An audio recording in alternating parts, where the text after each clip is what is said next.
are back here on the GSMC Football Podcast. And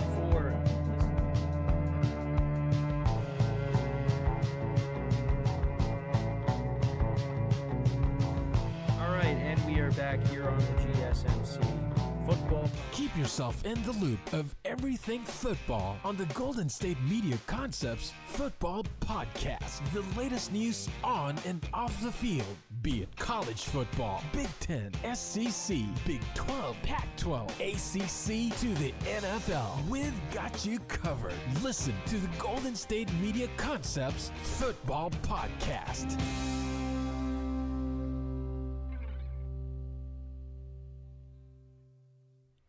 And welcome everybody to another edition of the GSMC Football Podcast, brought to you by the GSMC Sports Network. As always, I'm your host, Kenneth, and it's great to have you guys here. On this Thursday, June 27th, we have a lot to talk about on the show today. Before I get into that, just want to remind you guys, as always, to tip or donate and get your comments recognized, make sure to go to the following link. That is gsmcpodcast.net.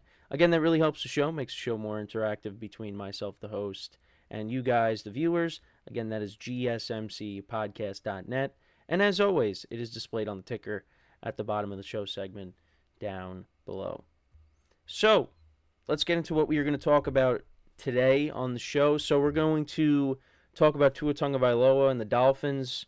You know, some updates on the contract situation with him and why the Dolphins, it seems like they're not willing to pay Tua the amount that Trevor Lawrence got or Jard Goff got.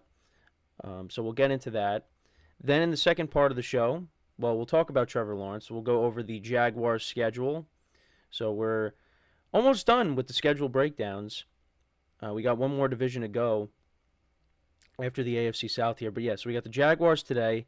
Then in the third part of the show, we'll talk about Brandon Ayuk and the meeting between him and the 49ers. And I'll give you my thoughts on that. Then in the fourth part of the show, we'll talk about Amari Cooper and some comments that he made because he's looking to get paid. So I'll get into that as well. And then in the final part of the show, we'll talk about Trey McBride, the tight end for the Cardinals, his comments on Kyler Murray and him talking about Kyler Murray maybe being an MVP candidate. So we'll get into all that. So let's start off the show by talking about the Dolphins and Tua Tagovailoa. So he is one of the latest quarterbacks that is looking to get paid. You have him, you have Jordan Love that are still looking for new deals, and then of course with the Cowboys and Dak Prescott.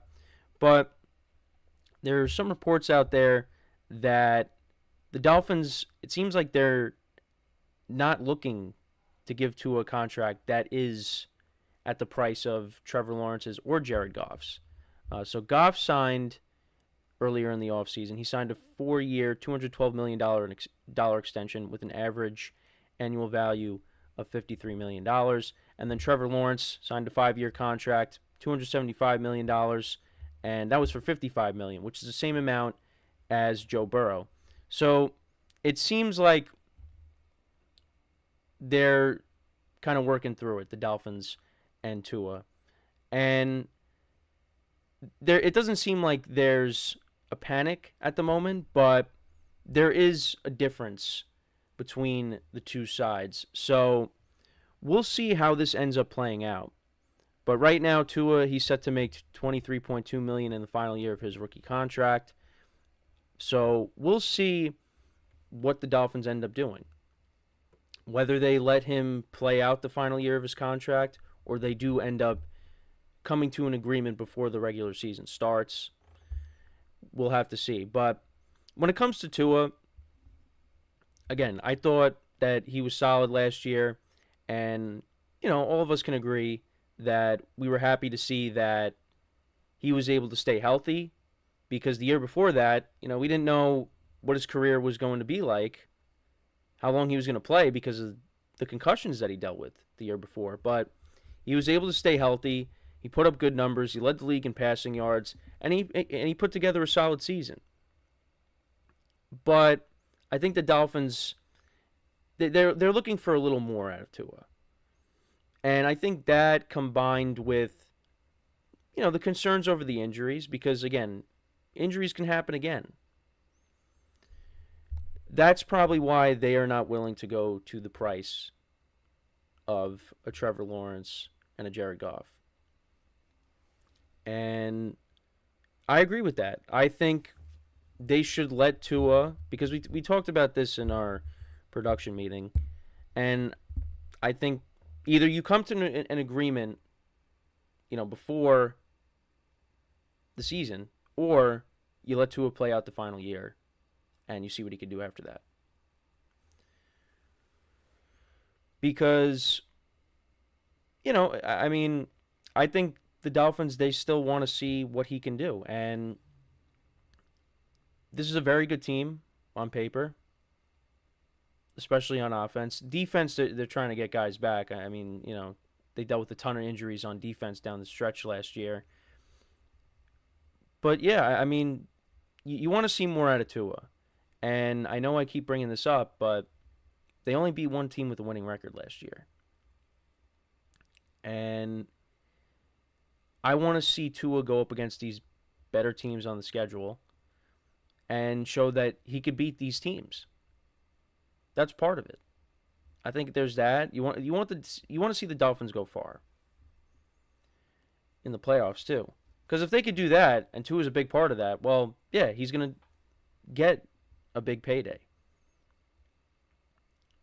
So I kind of like the approach that the Dolphins are taking, that they're not going to just throw money at Tua just to, throw money at him. They want to see, if he can repeat what he did last year. And last year, passed for 4,600 yards, 29 touchdowns, 14 interceptions. You would like the interceptions to be a little lower. And, maybe, throw 30-plus touchdowns. And I think if Tyreek Hill doesn't get hurt in that game against the Titans, maybe you do get into the 30s. So, I like I said, I like the approach that the Dolphins are taking with this. And we'll see. I don't know how much better his numbers can be, especially with the passing yards. 4,600 yards is a lot. But he's got the playmakers around him where, he can get to that number once again. But I think the interceptions you want to see a little lower. Interceptions lower, touchdowns higher. And I think he could get to 30-plus touchdowns. I think he could go past that. But we'll have to wait and see. And the division, it's going to be tough. It's going to be tough. The Bills did get a little weaker. The Jets are going to be better. So you're going to have to deal with that.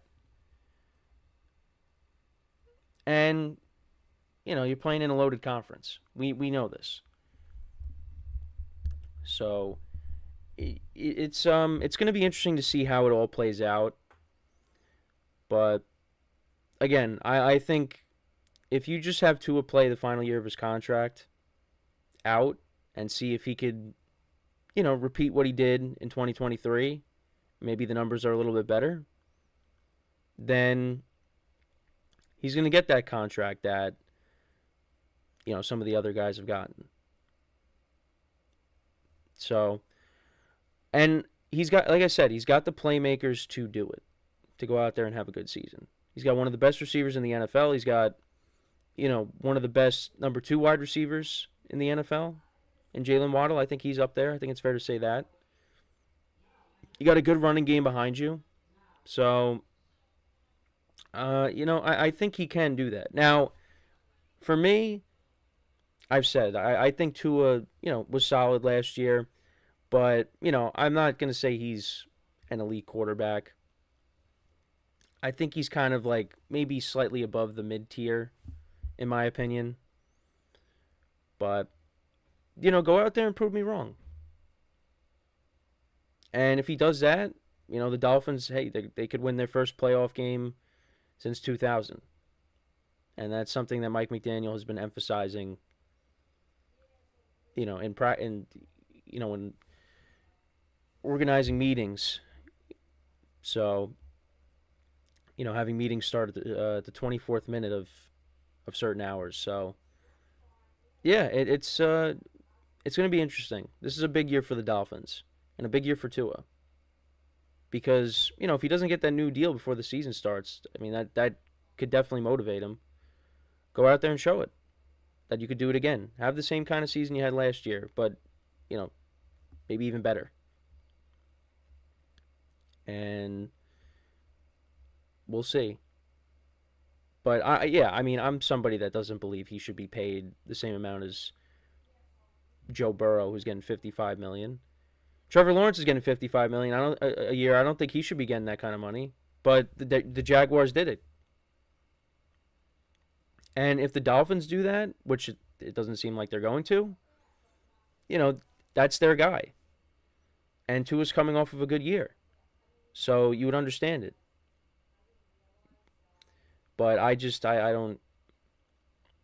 wouldn't agree with it. But it seems like they're not going to do that. So we'll see how this all plays out. This is something that we'll keep an eye on as we get to, we're a little over a month till the preseason. So, by then, if Tua doesn't have a new deal, who knows? Maybe he gets it right before the season starts. And we're still waiting on Jordan Love, too. Jordan Love's another guy, like I said, that's, looking to get paid. So we'll have to wait and see. But, it doesn't seem like we're getting the deal right at this moment. Anything can happen, but at this very moment, it seems like the two sides, the Dolphins and Tua, they're kind of a little apart on things. So that's really my thoughts on it. Let me know what you guys think about Tua and the Dolphins. Do you think they get a new deal done before the season starts, or do you think the Dolphins should let Tua play out the final year of his contract, see what he does, and then make a decision after that? Like I said, it's going to be a big year for the Dolphins. They have a lot of talent on this team. They've made the playoffs the last couple of years, but they haven't been able to win a playoff game. So we'll see if they can get it done. And again, the biggest thing for me is last year they did not play well against the good teams. Against the Chiefs, against the Bills, against the Ravens, the Eagles before they collapsed. I want to see the Dolphins go up against a good team in 2024 and win some of these tough games that they have on their schedule. So that's my thoughts on it. Let me know what you guys think about the Tua contract situation. So we're going to take our first break of the show, and then when we come back, we'll talk about the Jaguars' schedule. I'll break it down. That's actually the team that the Dolphins will be opening up against. So we'll get into all that when we come back from our first break of the show. So stick around, and we'll be right back here on the GSMC Football Podcast.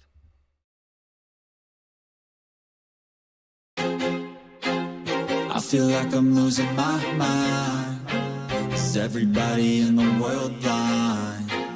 Please, Lord, give me a sign, a sign. I feel like I'm losing my mind. Is everybody in the world blind? Please, Lord, give me a sign, a sign. I wanna be the greatest. Everybody on the fake shit. I look around and feel like everybody is the fakest. I make this every day and I'm impatient, hoping one day I blow up from the basement. Statement, the top is so vacant. I don't hear shit that I think is amazing. Waiting for my day when I'm playing sold out shows for 1,000 faces. Hey, give me that crown, get in my way and to be put down. It ain't your place, all this my town. If I want that shit, then I'll get it right now. I'm losing it, the noose it fits. I'm losing shit, a stupid myth. You choose to live or choose to dip. You choose to fight or lose your grip and lose a gift. Oh, I feel like I'm losing my mind. Is everybody in the world blind? Please, Lord, give me a sign, a sign. I feel like I'm losing my mind. Is everybody in the world blind? Please. All right, and we are back here on the GSMC Football Podcast. And for the second part of the show, we are going to talk about the Jaguars' schedule for 2024. I'll break it down. I'll give you my early win-loss predictions for their schedule. So, last year, of course, the Jaguars, it looked like they were going to lock up the AFC South. And it was after the win against the Texans late in the season. And things kind of fell apart. Trevor Lawrence got banged up. And, yeah, they ended up missing the playoffs. They lost that game to the Titans the final week of the regular season. And, Yeah, they missed out on the playoffs after making it in 2022. And they're kind of looking to turn the page on that and, bounce back and have a good season. And Trevor Lawrence just got paid. They also paid Josh Allen. Not quarterback Josh Allen, edge rusher Josh Allen. So, yeah, we'll see what happens. So here's the schedule here. And I was looking at it last night, when I was putting it together, the graphic for it. And it is a tough schedule. It is a tough schedule. When you look at week 8 through 13, that's a tough stretch right there. I know you got the Vikings in between the Eagles, the Eagles, the Packers, the Lions, and the Texans. But yeah, I mean that's a tough stretch there. And even the beginning part of the season is tough as well. So let's kind of go through it. So they start off week 1 against the Dolphins. So you got the two Florida teams going at it. And, I think both quarterbacks want to prove something. But one quarterback has their new deal currently, and that's Trevor Lawrence. And Tua is looking for that new deal. And I don't know. For me, I think the Dolphins, I think I picked them to win this game here. It's going to be a tough game, I think, for the Jags. But, can they go in there and win? Of course. I think they definitely can. I mean, you also have to look at, like I said, Dolphins, their defense could be missing some pieces still in week 1. I know, a lot of guys got hurt on the defensive side of the ball last year. So we'll see how relatively healthy the defense is going into this game. But I don't know. Can the Jags keep up with this Dolphins offense? Because when it's clicking, yeah, it's tough to stop, at certain points last year. But that all depended on who they played, because we just talked about how they struggled against good teams. But I think the Jaguars could win this game, but I'm just going to lean towards the Dolphins. So then in week 2, they take on the Browns. And the Browns are going to be a good team. Deshaun Watson coming back, Nick Chubb coming back. I don't know. I think because the Jags are at home, I kind of lean towards the Jags, because I do see Deshaun Watson still trying to get that rust off and struggling. So I could see the Jags picking up a win here. So I think they could even out their record at that point. Then they take on the Bills in Buffalo early on in the season. And, the Bills got some things that they got to work out. They got a lot of new receivers. There's no more Stephon Diggs. The defense went through some changes as well. But I still think the Bills are going to be a good team. And I think this is a tough game for the Jags in this spot, so I'd probably lean towards giving them the loss. But they definitely could win this game. I mean, we'll see how the Bills are this year, if maybe they have taken a step back. But I don't know. I think because of Josh Allen, I don't know. I feel like the Bills are still going to be a good team. I think I had them going 11-6 still, so we'll see. So, again, I feel like the Jags, I think they'll upset the Texans. Whether they're going to get them at home or in Houston, I think the Jags will find a way to win at least one of the games against Houston. So I think maybe they lose against Houston early on. Maybe they get them later in the season. But, yeah, that's my thoughts. And then against the Colts, I think I don't know. For me, I think they could split against the Colts as well. I got a lot of... One thing, though, is I have a lot of teams splitting with their divisional opponents. But I don't know if that's going to happen. But I feel like if I'm doing that with a handful of teams, someone's got to sweep somebody. But yeah, so I think the Jags, they'll get back on track. They win against the Colts at home. Then against the Bears, that one's a tricky game. We got to see how the Bears are early on in the season. I forget, if I gave the Bears the win or the loss there. But, that's a game I think the Jags can win. So that's my thoughts on that. It'll be interesting to see that. Two young quarterbacks going at it, Caleb Williams and Trevor Lawrence, of course. And then week 7 against the Patriots. Now, that game's at home. And we'll see, if Drake May's starting at that point.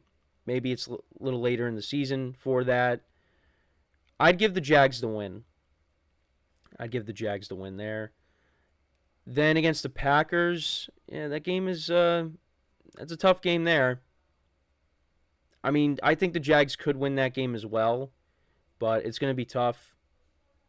I think I can't remember. Maybe I had the Jags upsetting the Packers when I did the Packers schedule. I got to go back and watch, these the schedule breakdowns for these teams, because I don't remember what exactly I said for, every for the teams that I did already, especially the NFC teams, because now we're almost done. We're almost done here. We got one more AFC South team, and then we're in the AFC West. But you're gonna have to wait a little bit for that, because next week I will not be here. So, yeah. So against the Packers, I think that could be an upset, but we'll see. The Eagles, I think that one is a loss, in my opinion. I think the Eagles are gonna be really good this year. I've said that a lot. But I'd give the Jags a loss there. I think they get back on track and they beat the Vikings. We'll see if J.J. McCarthy is starting at this point. Against the Lions, that one's a tough game. I think the Lions probably win that. And then, like I said, I think they split against Houston. I think they might split against the Titans. I think they could sweep the Titans, but I think I'd give them the split. I'll give the Titans the respect there. And I think I had them upsetting the Jets just because Aaron Rodgers does not play well in Florida. And that would be a huge win. I mean, if the Jags are kind of like fighting for a wild card spot, that would be a huge win against the Jets, especially if the Jets, live up to their expectations, and hopefully they do. Otherwise, I'm going to look very foolish. But I mean, if Aaron Rodgers is playing at this point, which I hope he is, because I'm still a little, I have my concerns, but yeah, maybe they do upset the Jets here. The Jets are playing really well, so I give the Jags the win. Then against the Raiders, that's a tough game. The Raiders play really well at home, so that game I feel like could go either way. Like I said, they split against the Titans and against the Colts. So I think when I was doing it last night, so it's like 8 wins. Around 8 wins. So they split with their 3 opponents, their divisional opponents. They win against the Vikings, win against the Browns, win against the Jets. So right now I had them at 8. Oh, the Patriots. And then, against the Bears, if they win that, it's around 8 wins. Yeah, I don't know. It's a tough schedule. It is definitely a tough schedule. Again, to start off the season, I mean, weeks 1 through 6, I think are tough games. And then, like I said, the middle part of the season, weeks 8 through 13, that's a tough stretch there. And I just think that, I know the Texans, we look at them as the favorites, but, I feel like the other 3 teams, I don't know if I'm going to say like they're dead even, but those are going to be tough games for all of them. I don't like the Titans might be the team that I look at as a team that's going to finish in last place, because that's how I did the rankings. But I mean, I think there's going to be some improvement there. Offensive-minded head coach. They added weapons to help out Will Levis. I mean, if Will Levis plays really well in year 2, the Titans could be a problem, but I don't know. I'm not willing to say that yet. We're going to go through their schedule tomorrow, of course. But yeah, so the Jags, I got them right now at 8 wins. The schedule is tough, like I said. I mean, they could flip the Raiders, and be 9-8, because that's what they went last season. Maybe they sweep a divisional opponent. If they sweep the Titans, that could get them to 9 wins. So yeah, right now I got 8 wins, 8 or 9 maybe. But they could come out. I mean, Trevor Lawrence comes out and plays really well. They're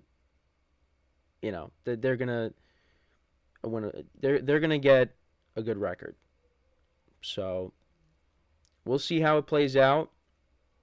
But that's kind of how I have it. I think also it's because of what happened last year. I mean, last year kind of, has me down the Jags a little bit.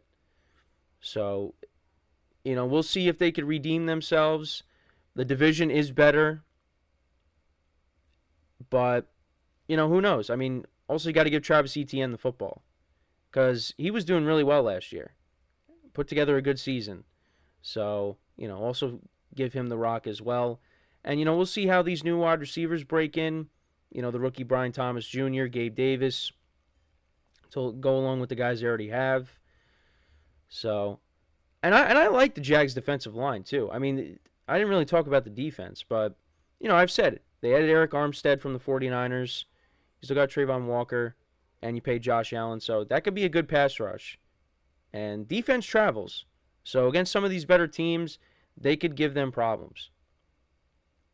So, but yeah, I said 8 wins. We'll see if I'm correct. But, if that's the case, then and they miss out on the playoffs, then, Doug Peterson's probably gone. So, we'll see what happens, but let me know what you guys think. How many games do you think the Jags will win in 2024? So before we go to break, I just want to remind you guys once again to tip or donate, get your comments recognized. Make sure to go to the following link. That is GSMCpodcast.net. Again, that really helps the show, makes the show more interactive between myself, the host, and you guys, the viewers. Again, that is GSMCpodcast.net. And as always, it is displayed on the ticker at the bottom of the show segment down below. So when we come back from our second break of the show, we're going to talk about Brandon Ayuk once again. Talk about the meeting between him and the 49ers. And did come out positive, at least to some reports. So we'll get into that, and I'll give you my thoughts when we come back from break. So stick around, and we'll be right back here on the GSMC Football Podcast. Looking for your daily fix of sports talk without having to pay for it? GSMC Sports Network is available on YouTube. Just search GSMC Sports Network. Get your fix of daily sports talk shows on YouTube, absolutely free. NFL, college football, NBA, MLB, MMA, UFC, fantasy football, and so much more. GSMC Sports Network has shows running all day long, with new sports shows starting every 2 hours. Just like on your favorite cable sports channel, except GSMC Sports Network is absolutely free. Just search GSMC Sports Network on YouTube to catch one of your new favorite shows, like the GSMC College Football Podcast, Chip Shot Football Podcast, Hoops and Heels Women's Sports Podcast, GSMC Basketball Podcast, and so many more. Check it out for yourself. GSMC Sports Network, now available on YouTube absolutely free. Search GSMC Sports Network on YouTube right now.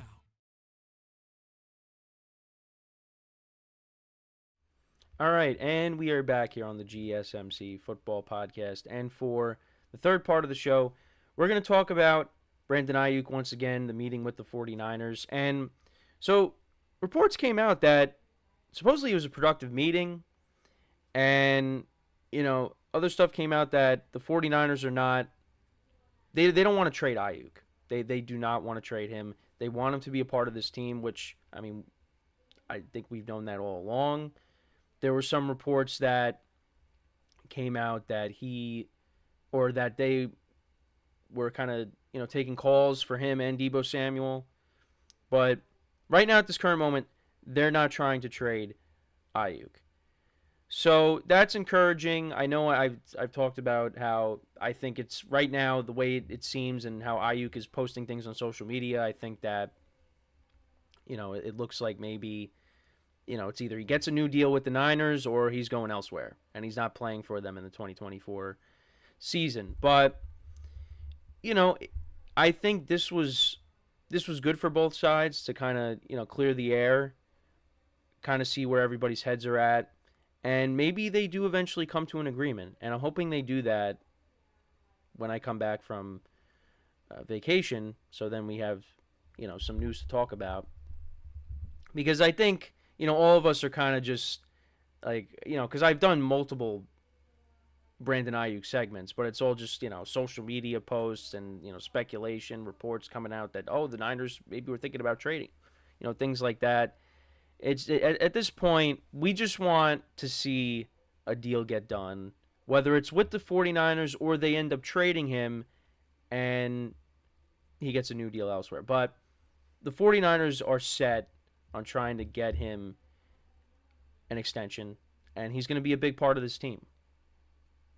And I've said this many times, and I think he is, we all know this. He's a big part of what they do, and why they've been a very good team the last, several years now. And they made it to the championship game 3 straight years. Made it to the Super Bowl last year. Now, he did not light it up in the Super Bowl, and I think part of that was, game planning, because the Niners just kept feeding Christian McCaffrey the ball, which, you're going to do that. But I was disappointed that, and I've said this, I was disappointed at the lack of targets, lack of usage for their pass catchers. Jawan Jennings had a good game. He had the 2 touchdowns, one of the touchdown pass to McCaffrey, and then he caught one. I wanted to see, the other guys get more involved, but that's in the past now. But yeah, Ayuk is a big part of what they do. And if you remember, you go back to 2021, and, he wasn't really an impactful player. He wasn't having a good year, wasn't really getting used, and then, broke out towards the end of... Now, he was a rookie in 2020, but then he started getting used more again in towards the end of 2021. And then 2022 had a big year. Last year had a great year. And, now look where he is. Now he's looking to get that long-term extension, and I think he does deserve that because he's played really well. He's earned it. Now, I don't think he's somebody that should get paid as much as, Justin Jefferson or, when CeeDee Lamb gets his new deal, I don't think he should, get that money, or maybe he does. Well, the 49ers, I don't think could really afford it because they have so many other guys that they're going to have to pay Brock Purdy at some point. So, yeah, the 49ers are a very good team, but yeah, it's a problem then when, a lot of your guys are going to need to get paid. And, they have a lot of good players on the team. And at some point, someone's going to be the odd man out, you would think. But we'll see. This is something that is going to continue. And I'm really curious if Ayuk is going to have a new deal by the time we get to the start of the season. And, is he going to hold out? Now, I understand from a player's perspective if you hold out because you want that new contract, but I just think back to what Le'Veon Bell did. Le'Veon Bell held out the entire season back in 2018. Then he goes to the Jets, and it just didn't work out. And part of that is, Adam Gase didn't want Le'Veon Bell, but I understand you want that new deal, but holding out does not... It only does you a disservice, in my opinion. Especially if you hold out the entire season. Now, if you miss, the first couple games, I understand that. Chris Jones, he missed the opener against the Lions last year. But, played basically the whole year. That, okay. But if you're like Le'Veon Bell and you miss the entire season... that puts you at a disadvantage. Because you basically just sat out an entire year. And, who knows how you're going to be when you come back. And, he had some good games for the Jets. I'm not going to look at the numbers, but, it wasn't the same like it was in Pittsburgh. He had it better in Pittsburgh. And it's funny now that, you hear him and you hear Antonio Brown, and they're like, they kind of feel they have regrets about how those situations played out, but you can't take it back now. So now I'm not saying Brandon Ayuk is going to sit out the entire season. I don't think anybody should do that. I think at some point you got to swallow your pride a little bit and say, you know what, I got to go out there and play because I got to show what I'm worth.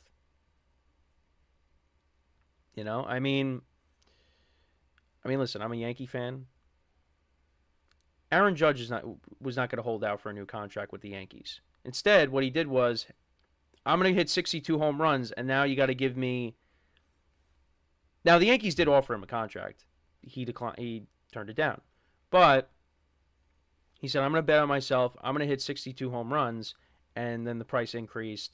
They were able to meet in the middle, where the price that Judge wanted.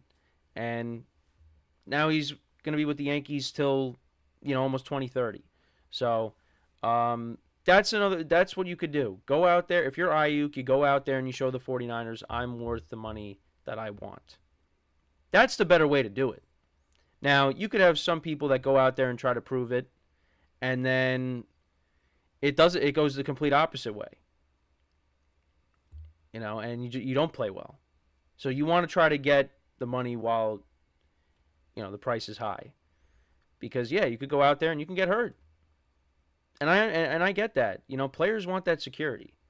They're coming off of a great year. I mean, CeeDee Lamb, he's looking for that new deal. He's coming off of his best season. And he deserves to get it. But, the Cowboys and the 49ers are kind of in similar spots where all these other receivers have gotten paid.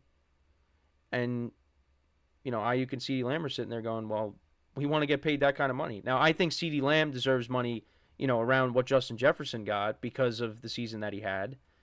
I don't know if I want to say I don't think I value Ayuk the same way as I do CeeDee Lamb. CeeDee Lamb is a better receiver. Now, I'm not going to sit here and I do have to do rankings, I think, at some point, because I always say, like, I wouldn't rank it. Ayuk is outside the top 10. I mean, again, I got to go through it.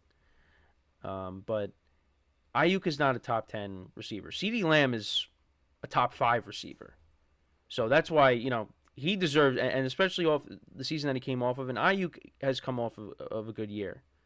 But, I think CeeDee Lamb deserves, around Justin Jefferson money. I think Ayuk deserves to get a big contract, but I don't think that kind of contract. So, I mean, we'll see. At least we know that both sides, it seems like it was a productive meeting. And, only time will tell, how things shape out. I'm hoping that they come to an agreement soon, because then we can move forward with this. Because I know some of you are probably sick of me just constantly saying, oh, here's a Brandon Ayuk update. It's just they had a meeting.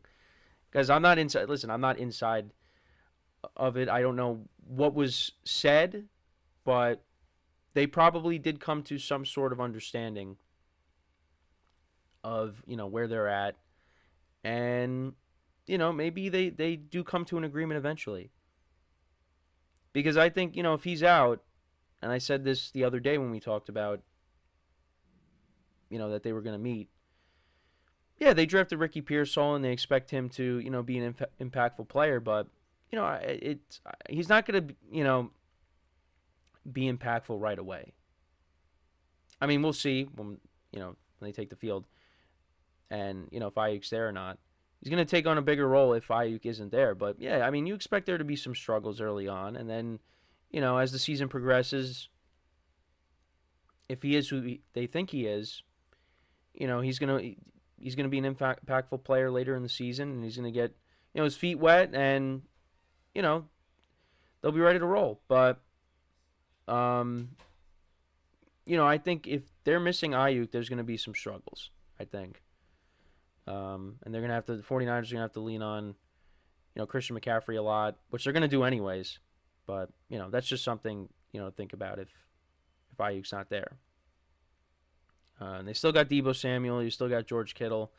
They got a lot. They got an embarrassment of riches in San Francisco.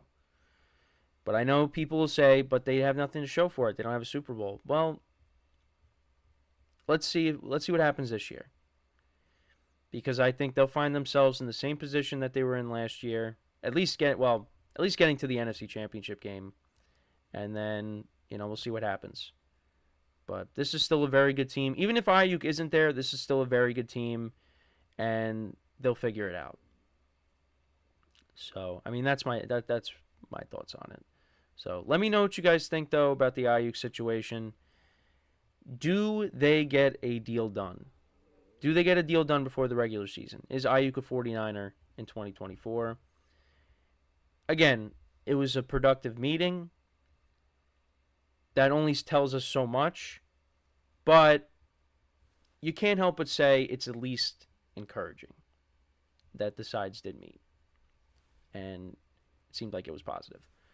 So, we're going to take our third break of the show now. And when we come back, we'll talk about another receiver that's looking to get paid, and that is Amari Cooper of the Cleveland Browns. So, I will talk about that. Give my thoughts on that when we come back from our third break of the show. So, with that being said, stick around, and we'll be right back here on the GSMC Football Podcast.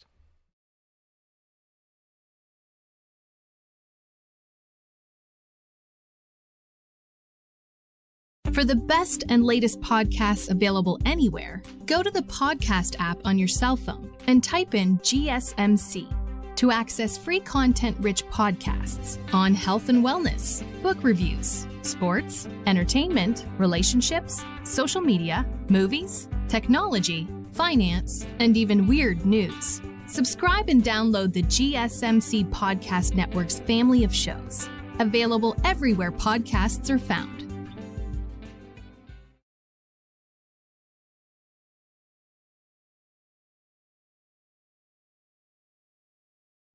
All right, and we are back here on the GSMC Football Podcast. And for the fourth part of the show, we are going to talk about Browns wide receiver Amari Cooper and his desire for a new contract. So, this is what he had to say, some recent comments. And he said, at least in the article that I have here, I'd pull a hammy or something trying to race you. He was talking to some individual. I'm trying to get paid. Oh, I'm trying to get paid this year. Oh, because I guess someone wanted to race him, and he said, he's trying to get paid. So he's not trying to risk, getting hurt, as my dog is barking like crazy here. He also said, this is some comments made by Andrew Berry, because Amari Cooper was absent for a little bit, and, he said, there's no guarantee that they'll complete a deal anytime soon, but there's no animosity between the two sides.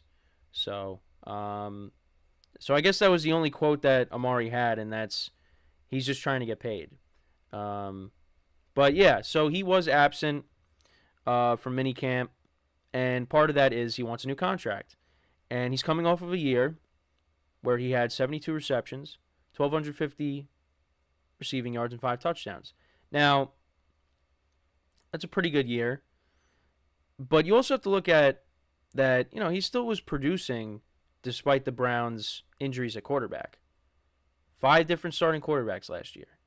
Now, I don't think he played in the regular season finale against the Bengals, but still, he was playing with Deshaun Watson and PJ Walker and DTR and Flacco. Played really well with Flacco. And yeah, now he's looking for that new deal. He is on the final year of his contract that he signed with the Cowboys before he was traded. So, yeah, final year of a 5-year contract, and it's a $100 million contract. So, he's looking for that new deal, and he's 30 years old. Now, Amari Cooper's dealt with injuries, and I think it depends on what that kind of deal he's looking for. Is he... I don't think he's trying to get, Justin Jefferson money. I don't think he's.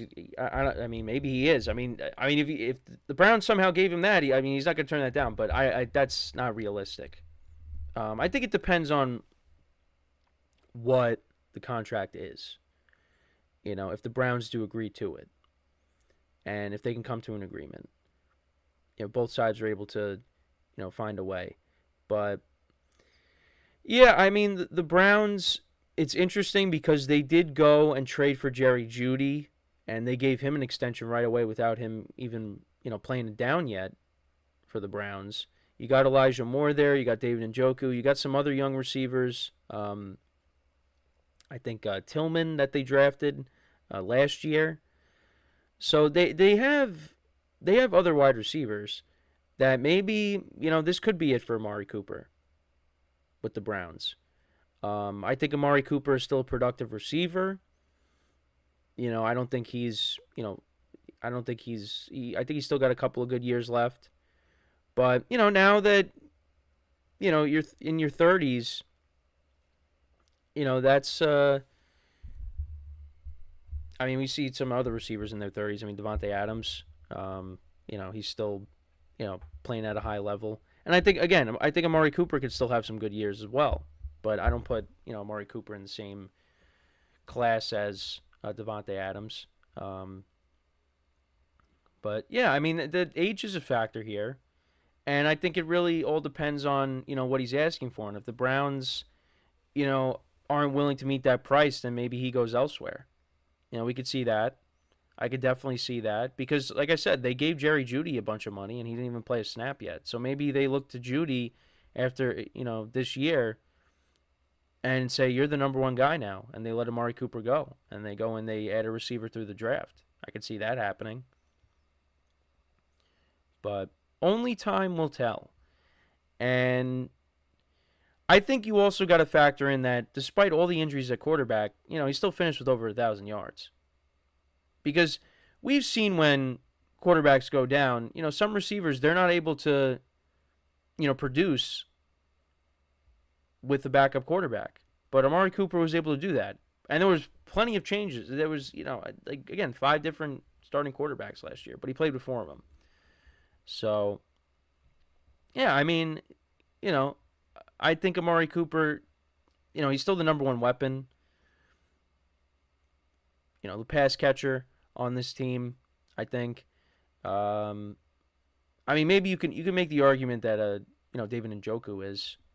I would still look at him as the number one wide receiver on the team. But, yeah, Njoku, look at the year that he had last year. He was still producing, even with the injuries at quarterback. So, yeah, we'll see how it all unfolds, but yeah, I think he deserves a new deal. I just don't think it's a deal that, you're gonna get that's like Justin Jefferson money. I don't know what kind of deal he's looking for, but if that's the deal he's looking for, then you're not getting that. So. And if he's not able to, kind of figure it out with the Browns, I think the Browns are okay with letting him go. And he might have to find a deal elsewhere. And teams are always looking for wide receivers, so I think he'd have no problem finding a new home. But. He's, like I said, he's dealt with injuries. He does not want to get hurt this year. He wants to, go out there, have a good year, and then get a big contract, whether it's with the Browns or it's with somebody else. And I think if, he plays out the final year of his contract with the Browns this year, I think he might be going elsewhere. That's my first instinct. I think maybe he goes elsewhere. But that's just me saying that. Take that with a grain of salt. So, yeah, and for the Browns, I think they're going to be a good team, and he's going to be a big part of that. And I think also, having Njoku beside him, and, we'll see if, how Jerry Jeudy is, kind of being that number 2 guy now, which, I guess he was still the number 2 in Denver. But, Jerry Jeudy's kind of been a disappointment. And maybe a change of scenery, he does well. That'll help out Amari Cooper. And you got Elijah Moore there as well, who they got from the Jets last year. So, the Browns got weapons. And, Deshaun Watson, we'll see if he's able to bounce back from the injury. And they seem to be very encouraged with his rehab. But, if he ends up not playing well or gets hurt again, you got Jameis Winston there, and you also got Tyler Huntley as well. So, Tyler Huntley was a Pro Bowl quarterback. You have to remember that. He was a Pro Bowl quarterback, and he did start in a playoff game for the Ravens. So, those are the Browns' backup options. So, I mean, if Jameis has to come in, Jameis, he could throw the football around. So, Amari Cooper could definitely put up big numbers with Jameis.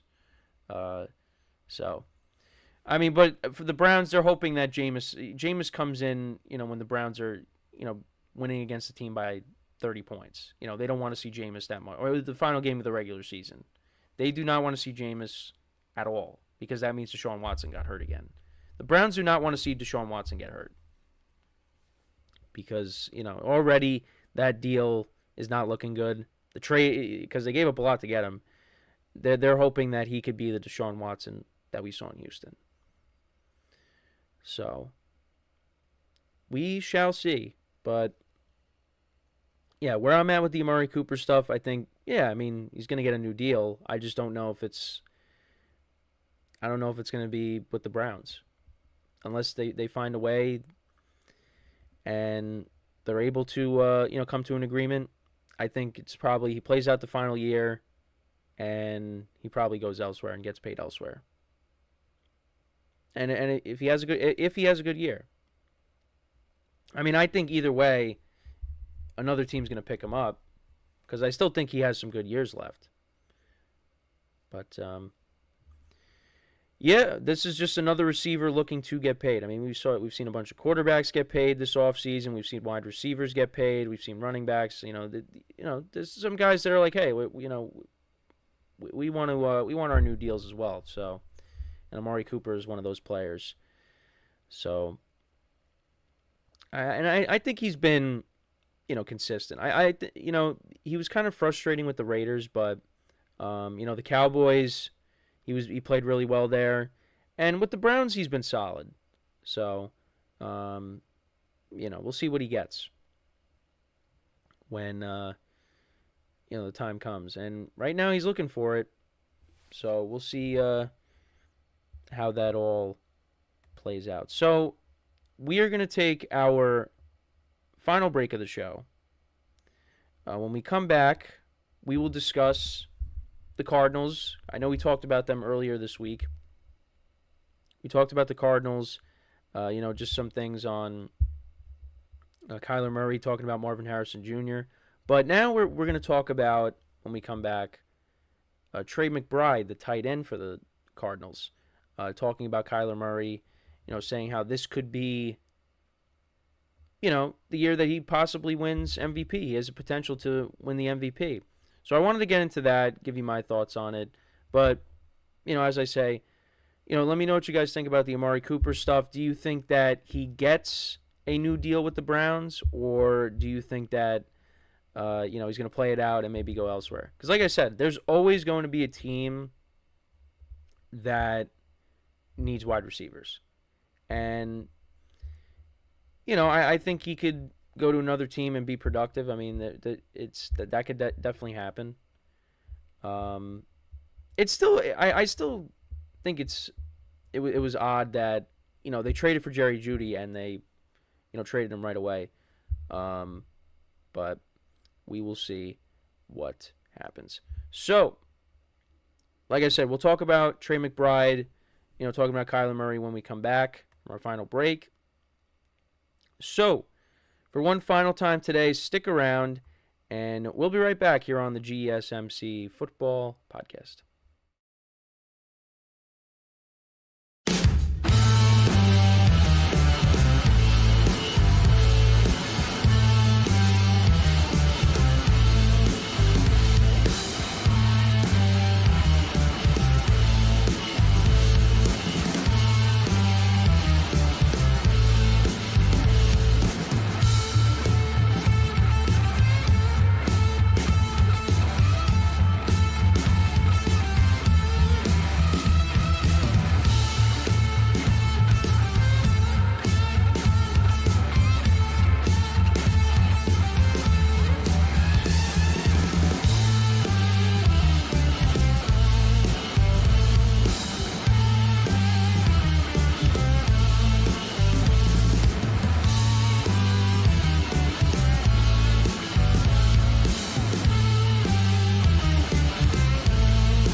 All right, and we are back here on the GSMC Football Podcast. And for the final part of the show, we are going to talk about Trey McBride and his comments on Kyler Murray, maybe going out there and, being an MVP candidate. We did get a comment in the chat from Hawaiian 50. He says, "My nephew will do fine. Tuaman, let's go." So does that mean does that mean, are you talking about Tua? I don't really, I'm not really following, but if you're claiming that Tua is your nephew, that is just let me know if that's true. But that's a comment that we got. But yeah, I mean, look, we talked about Tua before, and he's got to go out there and prove it. I think again, for the Dolphins. So yeah, now let's get into the final topic. So we did talk about the Cardinals earlier in the season. And actually, yeah, he said, yes, his dad and I are classmates. Oh, okay. That's interesting.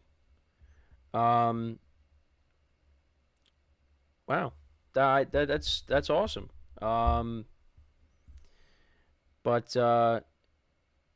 Yeah, so I all right. That's cool. We did talk about Tua at the start of the show. Just kind of went over some reports that were coming out, about the contract stuff. So we did go over that. Yeah, I mean, look, he's got the talent around him to go out there and have another good year. So, but anyways. So I did want to get into the Cardinals again,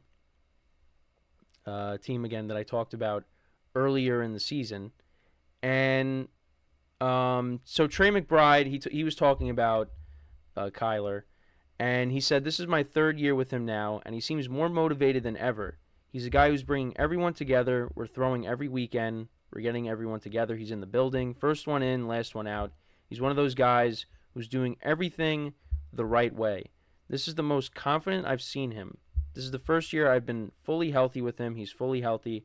I think everything is trending the right way. He's a ton of weapons out there, and I have full confidence that he's capable of an MVP season." And he also talked about the different weapons. He said, "There's just so many different weapons. We have so many different guys on this team, so many different guys that can make plays. We drafted Marvin Harrison Jr. first overall. He's a freak of nature. He's a guy that's going to take a lot of coverage. Then you got guys like Greg Deutsch, Michael Wilson, Zay Jones, myself, James Conner. There's so many guys that can be explosive and make plays in this offense. I'm just eager to get out on the field and see how the coaches utilize us all." And appreciate I can't even talk. Just subscribe. Love the content. Appreciate it, Hawaiian 50. We do the show every Monday through Friday, 10:30 a.m. Eastern Time. So make sure to check us out. Tomorrow will be my last day before I go away for a week. But I will be back after that with more NFL content. And hopefully Tua has a new deal by then. So that's something that I could discuss when I come back. But appreciate you subscribing to the channel and helping us out. But I also, all right, so back to what McBride was saying. I was in the middle of, what he was saying, and he said, "I think he's a remarkable coach. He's so good at scheming up defenses, getting guys open. The way he calls the offense and the way he calls the game is very promising." So he's talking about the new, the offensive system. So good at scheming up defenses, getting guys open. The way he calls the offense and the way he calls the game is very promising. You know exactly what you're going to get from him. You know what he's going to do. And like Kyler said, he's a very smart coach. He's a genius, is what he said, but I think it's awesome. He's able to get so many guys open in so many different ways. It's a lot of fun playing for him. And then the last thing he said was, "I think we're a tough physical football team that no one can really count out. We don't get the respect that we deserve, I feel like, but it's good to be under the radar because no one's expecting us to do anything. I think we have a great team, a great offense, and I'm super excited to see where this team can go this year. Yeah, I mean, the Cardinals are one team that I'm curious to see how they are. Because last year, they did win games that they weren't supposed to, like against the Cowboys, with Josh Dobbs at quarterback. And then Kyler Murray came back and played well, and now this is a full year. He's going through it all, no rehab, nothing. He's going to come into the season healthy. And, I mean, could the Cardinals win more games than they did last year? Sure. I mean, I didn't really have them winning a lot of games anyways. I think, what did I have them at? 6 wins? 5 or 6 wins? But when Kyler Murray plays, I mean, he is a lot of fun to watch. And, now they got the number 1 wide receiver, Marvin Harrison Jr. Trey McBride played really well last year. And, especially with Kyler. James Conner has been running the football well for them the last few years. So, yeah, they do have weapons on this team. And I think Jonathan Gannon, he has this, he coaches this team up.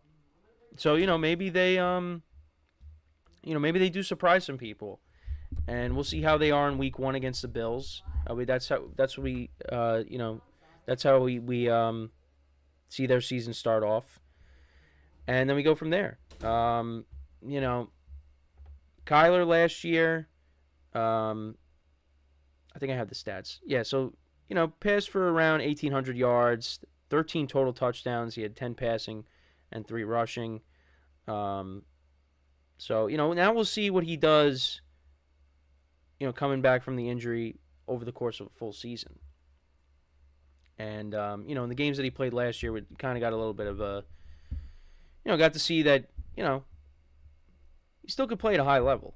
In the year before that, before he got hurt, he had 2,300 yards passing, 14 touchdowns, 7 interceptions. And then in 2021, when the Cardinals made the playoffs, he had 24 touchdowns and 10 interceptions, almost 3,800 yards passing. Also, yeah, I mean, he's a guy that, can take off and run with it too. I actually wanted to look at, how many rushing touchdowns he's had in all of his seasons. So he had 11 rushing touchdowns in 2020. Then he had 5 in 2021, 3 in 22, and then 3 in 23.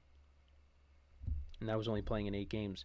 Yeah, the first 2 years he played in every single game. 2021 he played in 14, 22 he played in 11, and 23 he played in 8. So you're hoping that he could play a full season. And I think the problem with the Cardinals is, with Kyler the last few years, is like they would get off to these great starts and then they'd kind of fall apart at the end. Now, 21 they made the playoffs, but Kyler did not play well in that playoff game against the Rams. And I think he's looking for redemption. He wants to show that, if they get to the playoffs, that, he gets a redo and he could play well in a playoff game, because it was not against the Rams. Now, the Rams ended up being the Super Bowl champs, but still, it was bad. It was a bad playoff game. And I think it seems like there's been a level of maturity from Kyler, the way it seems. So, yeah, and you got a coach that believes in you. You got a team that believes in you. So I think this team, we'll see how it is. I think with Kyler, they're going to be a team that is going to put up points. So, they might lose a lot of close games this year, maybe. But yeah, I mean, the NFC, you compare the two conferences. I mean, the AFC is the superior conference. So, we will see how it goes. But, yeah, I'm not going to, disagree with Trey McBride, because, if Kyler's healthy, I think Kyler can go out there and have a good season. Now, I don't know how good the Cardinals are going to be, but, Kyler could still put up good numbers, even if the Cardinals, might not finish with a good record. So, we'll see what happens. But, yeah, let me know what you guys think. What kind of season do you think Kyler's going to have? I mean, listen, there are plenty of other starting quarterbacks that I'll look at and say I probably give them a better shot of winning MVP than Kyler.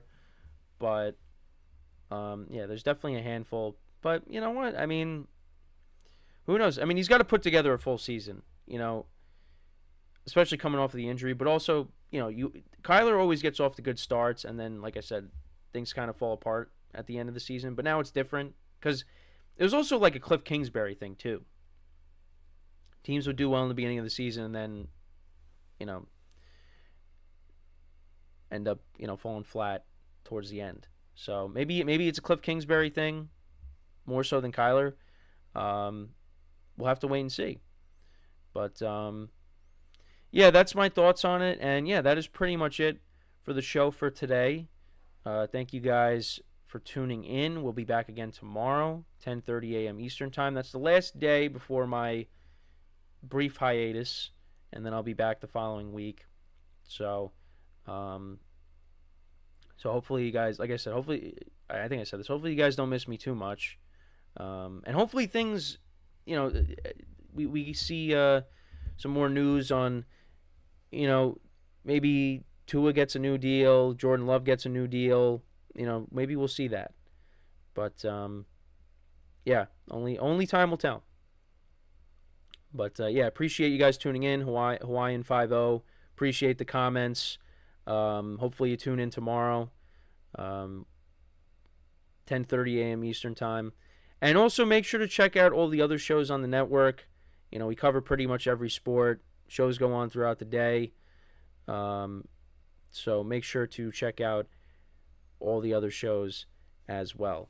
So with that is all the time that we have for today. Once again, thank you guys for tuning in. We'll be back again tomorrow.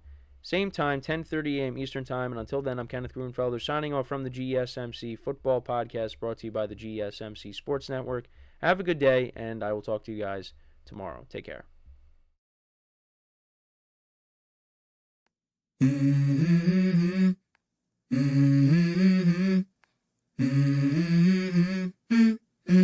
Let's go. I wake up to a little bit of drool on my pillow, feel like it's gonna be a bad day. Yeah, I'm tired of shit, and the coffee ain't hit yet, damn, ain't that great.